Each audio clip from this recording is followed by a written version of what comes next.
안녕하세요. 인공지능 학습용 데이터 라벨링 전문 교육 보안관리 기본과정 2차 시 AI 학습 데이터 구축 공정의 이해 및 보안 관리에 대해서 학습하도록 하겠습니다. 자, 2차 시에서는 학습 데이터 구축 공정의 이해 및 보안 취약점 분석, 그리고 인공지능 데이터 구축 시 관련 법률 제도의 이해, 다음으로 인공지능 학습 데이터 분류 및 보안 관리 방법의 이해에 대해서 시작해 보도록 하겠습니다. 먼저 학습 데이터의 구축 공정의 이해 및 보안 취약점 분석에 대해서 알아보도록 하겠습니다. 자, 일반적으로 학습 데이터 구축 공정은 이런 단계로 조금 구성이 되어 있습니다. 먼저 구축 계획을 하게 되고요. 그 다음에 이 계획을 수립한 이후에 데이터 획득과 수집 과정을 거치고 다음으로 정제 과정을 거칩니다. 그리고 이런 수집과 정제 과정을 거친 다음에 이제 가공, 우리가 보통 말하는 라벨링 과정을 시행하게 되고, 다음으로 이제 학습용 데이터를 이제 학습이라든지 인공지능 학습이라든지 이렇게 좀 운영이라든지 활용하는 쪽으로 이제 진행이 되는데요. 그래서 학습 데이터 구축 공정은 조금 이런 단계로 진행이 되는데, 그런데 제가 앞서 강의에서 설명드렸던 것처럼 각 단계별로 보안 관리가 중요한 거고, 모든 과정에 있어서 보안 관리가 이루어져야 된다, 품질 관리가 이루어져야 된다, 조금 이렇게 설명을 드렸는데요. 따라서 각 단계별로 모든 과정에 있어서 보안 관리를 위한 조치라든지 대응이 이루어져야 됩니다. 자, 그런데 개인정보보호법을 앞서 간단히 살펴봤는데요. 자, 개인정보보호법을 이제 자세히 보면은 상당히 많은 이제 개인정보보호법 내용들이 있고요.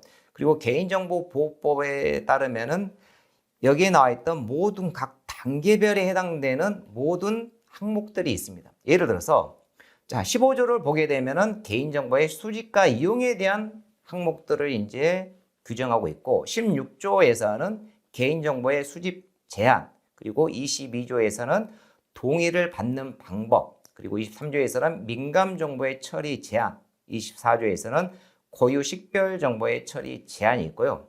다음은 17조 같은 경우에는 개인정보의 제공, 그리고 18조에서는 개인정보의 목적 외 제공 제한, 그리고 26조에서는 업무 위탁에 따른 개인정보의 처리 제한, 그리고 27조에서는 영업양도 등에 따른 개인정보의 이전 제한, 그리고 29조에는 안전조치의 의무, 30조에서는 개인정보 처리 방침의 수립 및 공개, 그리고 31조에서는 개인정보 보호 책임자의 지정, 그리고 34조에서는 개인정보의 유출 통지, 그리고 32조에서는 개인정보 파일의 등록 및 공개, 그리고 21조에서는 개인정보의 파기가 들어있습니다. 즉, 여기서 이제 살펴봤던 것처럼 데이터가 이제 흘러가는 라이프 사이클 관점에서 요구되는 모든 과정의 항목을 이런 라이프 사이클 관점에서 개인정보의 보호와 관련된 모든 항목을 적용하고 있습니다. 우리가 이제 개인정보 이제 보호뿐만 아니라 이런 학습용 데이터 구축 과정에 있어서도 이제 보면은 다양한 가이드라든지 매뉴얼도 볼 수 있고 규정이라든지 이런 게 다 볼 수 있는데요. 이게 이제 다 법에 의해서 규정되어 있기 때문에 이제 그런 결과가 나온 거고요. 실제로 보시는 것처럼 모든 법에서 각 단계별로 어떻게 하라는 이게 상세하게 나와 있습니다. 물론 이제 이 모든 법안 내용들을 다 살펴볼 필요는 없겠지만은 이렇게 법에 모든 게 규정되어 있는 거고, 따라서 이 법에 기반해서 가이드라인이라든지 매뉴얼이 나와 있기 때문에 그 가이드와 매뉴얼을 지켜야 되는 거, 준수해야 되는 겁니다. 즉, 그 가이드나 매뉴얼을 준수하지 않으면은 개인정보보호법 위반이 되는 겁니다. 모든 것을 개인정보보호법으로 이제 규정을 하고 있기 때문에 이걸 지키지 않게 되면은 문제가 발생하고 이제 처벌을 받을 수 있기 때문에 이 법을 다 지켜야 되는 거고요. 그리고 여기에 기반해서 마련된 가이드라인이라든지 이런 것을 지켜야 됩니다.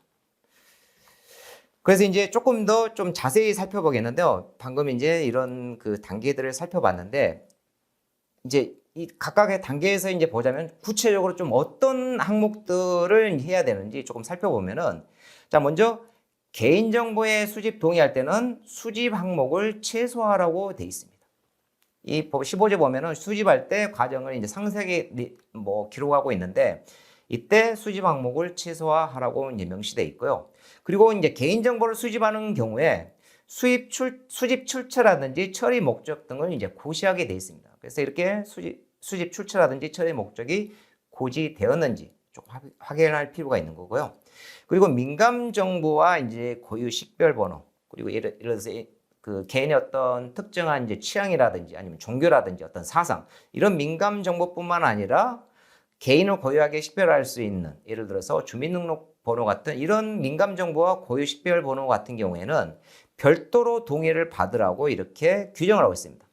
따라서 이런 민감 정보와 고유 식별 번호가 별도로 동의를 받았는지, 그리고 이제 만 14세 미만 아동의 경우에는 법정 대리인한테 동의를 받도록 돼 있습니다. 따라서 이런 법정 대리인의 동의를 받았는지, 좀 이런 부분들이 이제 실제로 좀 규정되어 있고, 실제로 우리가 인공지능 학습 데이터 구축 과정에서 이런 부분들은 조금 눈여겨볼 필요가 있는 거고요. 그리고 수집 목적 외에 개인정보 이용 제공 시 정보 주체로부터 별도의 동의를 받았는지. 자, 수집할 때도 아까 개인정보 동의를 받아야 된다 그랬는데 이것을 이용하고 제3자한테 제공할 때도 또 별도의 동의를 받으라고 개인정보보호법에서 명시하고 있습니다. 그리고 제3자로부터 개인정보를 제공받는 경우에 해당 개인정보를 제공하는 자가 적법한 근거에 기반하여 수집 제공을 확인하였는지, 법에도 이제 원무 위탁에 따른 개인정보 처리 제한 내용을 보게 되면은 이런 과정을 명시하고 있기 때문에 제3자에게 개인정보를 제공할 때도 절차라든지 이게 법의 근거에서 타당하게 수집하고 제공되었는지를 좀 검토할 필요가 있는 거고요. 그리고 이제 당초 이제 개인정보를 수집한 목적이 있습니다. 목적. 그 목적 내에서만 수집된 정보는 이용되었는지. 근데 이 목적을 범위를 벗어나면 어떻게 될까요? 이 목적을 벗어나면 안 되고 또 이제 따로 이용 동의서를 받아야 되는 겁니다. 그리고 이제 개인정보를 이제 이용하려는 가명 정보가 안전하게 처리되어 재식별 위험성이 없는지, 안전조치 의무에서도 이제 이렇게 이것을 규정하고 있고요. 예를 들어서 개인정보를 이제 비식별하기 위해서 비식별 조치를 취해서 가명 정보를 이제 가명 정보화 시켰는데 이 가명 정보가 다른 정보와 이제 결합이 됐을 때 이 가명 정보가 다시 특정하게 개인 정보를 식별할 수 있는 재식별 위험성이 있으면 안 되겠죠. 그래서 이런 재식별 위험성이 없는지를 이제 검토할 필요가 있습니다. 그리고 이제 가명 정보의 안전성 확보를 위해서 기술적, 관리적, 물리적 조치를 취하고 있는지 실제로 개인정보보호법에서는 이것을 규정을 하고 있습니다. 그리고 개인정보의 안전한 처리를 위해서 내부 관리 계획을 수립하고 시행했는지, 아까 제가 학습용 데이터 구축 공정 과정 계획 단계가 있다 그랬는데 계획 단계에서도 이제 이런 과정이 있는지를 체크한다 그랬잖아요. 따라서 그 과정에 있어서도 이런 내부 관리 계획을 수립하고 시행됐는지 이를 체크할 필요가 있는 거고요. 그리고 개인정보에 대한 기술적 조치들, 즉 접근 통제라든지 암호라든지 보안 프로그램을 설치해서 조치를 하고 있는지 이런 것을 다 해야 되는데 이제 제가 계속 강조해서 말씀을 드립니다만은 이런 내용들이 개인정보보호법에 그대로 있다는 거죠. 제가 이제 제목만 여기서 이렇게 따왔지만은 실제로 여러분들이 개인정보보호법에 들어가서 이제 보시게 되면은 그 방대한 분량을 확인할 수 있는데 거기에는 이런 내용들이 다 명시되어 있습니다. 즉 다 의무적으로 지켜야 된다는 거죠. 그리고 이제 이렇게 개인정보를 수집하고 이용하고 이제 했는데, 근데 개인정보가 이제 더 이상 이제 불필요하게 된 거예요. 이미 이제 어떤 목적에 따라서 개인정보를 수집하고 이용하고 제공을 했을 건데, 이제 그게 의무가 끝난 거예요. 즉, 불필요하게 된 개인정보는 지체 없이 복원이 불가능하도록 파기하라고 명시되어 있습니다. 21조를 보게 되면. 따라서 개인정보를 이제 수집하고 이용하고 제공까지는 하겠지만은 더 이상 이제 불필요하게 된 개인정보는 마지막에 파기까지 하는 걸로. 이렇게 해서 이제 개인정보보호법이 이렇게 명시되어 있다. 조금 이렇게 이해를 하시면 될 것 같습니다.